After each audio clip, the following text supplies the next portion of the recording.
भाभी चाय पीने का बड़ा मन है। आप भैया के लिए बनाओ तो मेरे लिए भी एक कप बना देना, साक्षी ने धीमी आवाज में कहा और चुप हो गई। वंदना ने सुन लिया और कहा, साक्षी अभी तुम्हारे भैया को आने में समय लगेगा। इतना ट्रैफिक जो रहता है, आधा घंटे की कहते हैं तो आने में 1 घंटा लग ही जाता है। मैं तुम्हारे लिए चाय बना देती हूँ। साक्षी ने फिर मना कर दिया। नहीं भाभी, रहने दीजिए, बेकार ही आपको परेशानी होगी और फिर आपको भी तो काम रहते हैं। ठीक है, मुझे अपने काम छोड़ने की जरूरत नहीं है, तो ऐसा करो तुम खुद ही चाय बना लो। 1 कप मेरे लिए भी बना देना।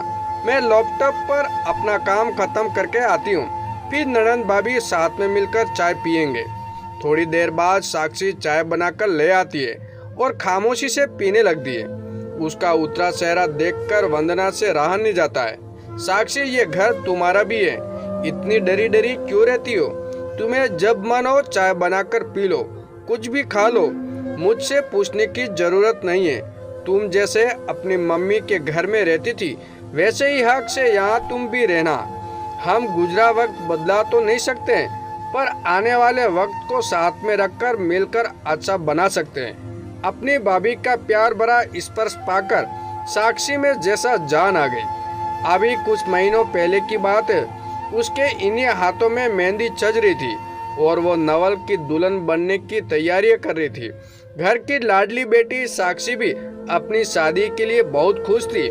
मम्मी पापा और भैया भाभी उसकी शादी के लिए दिन रात लगे हुए थे। नियत समय पर बारात आई और साक्षी ने नवल के साथ फेरे लिए। सब बहुत अच्छे से हो गया, पर विदाई के समय माहौल गमगीन हो गया।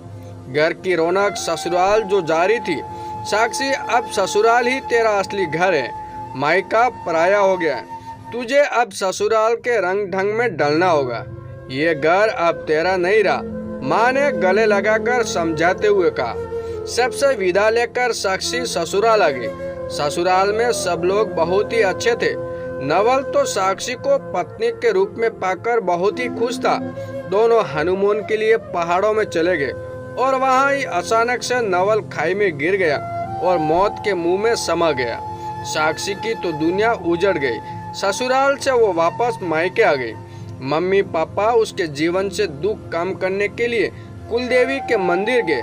रास्ते में भयानक कोहरा था, बस का एक्सीडेंट हो गया और दोनों ही इस दुनिया को छोड़कर चले गए। साक्षी को बहुत बड़ा सदमा लगा। उसे लग रहा था कि पति के जाने के बाद कम से कम माँ या तो सारा मिल जाएगा। सारे क्रियाक्रम करने के बाद साक्षी के भाई संदीप ने सारी जायदाद बेच दी। अब बहन साक्षी की जिम्मेदारी उस पर थी। वो बड़ा ही असमंज में था। तभी वंदना ने कहा, संदीप तुम इतना सोच क्या रहे हो? अब साक्षी की भी जिम्मेदारी हमें ही उठानी है। तुम साक्षी को भी हमारे साथ में शहर ले चलो। वो यहाँ अकेली किसके भरोसे रहेगी? उसे हम इस तरह गांव में अकेला नहीं छोड़ सकते। वंदना, तुमने तो मेरे मन की बात कह दी। दोनों पति पत्नी साक्षी को अपने साथ शहर में ले गए। वंदना और संदीप दोनों शहर में रहते थे। साक्षी उनका घर देखकर दंग रह गई। दूसरा, उसे हिचकिचाहट भी थी। वो अपनी भाभी के साथ कभी ज्यादा रही भी नहीं थी और सबके मुंह से यही सुनती आई थी कि माँ से ही मायका होता है, इसलिए वो भाभी के घर में डर डर कर रहने लगी थी। उसे गांव में रहने की आदत थी और वो समझ नहीं पा रही थी कि इस तरह शहर में कैसे रहे। कुछ दिनों बाद संदीप कॉलेज का फॉर्म लेकर आया। अब तुझे आगे की पढ़ाई करनी है और अपना भविष्य भी बनाना है। साक्षी भी सब पिछला भूलकर अपनी पढ़ाई में लग गई और कुछ सालों में अपनी पढ़ाई पूरी करके अपने पैरों पर खड़ी हो गई।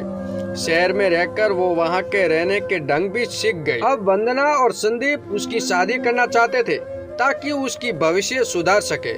उन्होंने लड़का देखना शुरू कर दिया और मनोज ने साक्षी को पसंद कर लिया, पर शादी से पहले उन्होंने लड़के वालों को साक्षी का बीता हुआ कल बता दिया।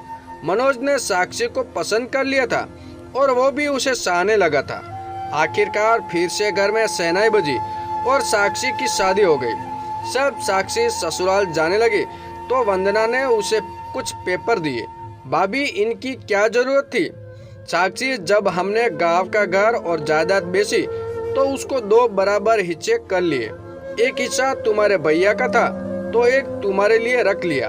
इतने साल तुम हमारे साथ थी, छोटी थी, पर अब तुम भी समझदार हो गई हो और तुम्हें एक जीवन साथी भी मिल गया है, इसलिए अब तुम अपने हिस्से की जायदाद संभाल सकती हो। साक्षी, वो तुम्हारी माँ का घर था, तुम उसमें बराबर की हिस्सेदार थी। मैं तुम्हारी भाभी हूँ, माँ तो नहीं बन सकती, पर माँ जैसा प्यार देने की कोशिश जरूर करूँगी। तुम मेरे लिए पराई नहीं हुई हो, आज भी ये घर तुम्हारा है, तुम जब चाहो यहाँ आ सकती हो। साक्षी अपनी भाभी के गले लग गई। मैं बड़ी नसीब वाली हूँ जो मुझे आप जैसी भाभी और भाई मिले। दोनों ने मिलकर साक्षी को हंसी खुशी विदा कर दिया। दोस्तों, ये कहानी कैसी लगी कमेंट करके जरूर बताएं और हमारे चैनल पे नए हो तो हमारे चैनल को सब्सक्राइब जरूर कीजिए।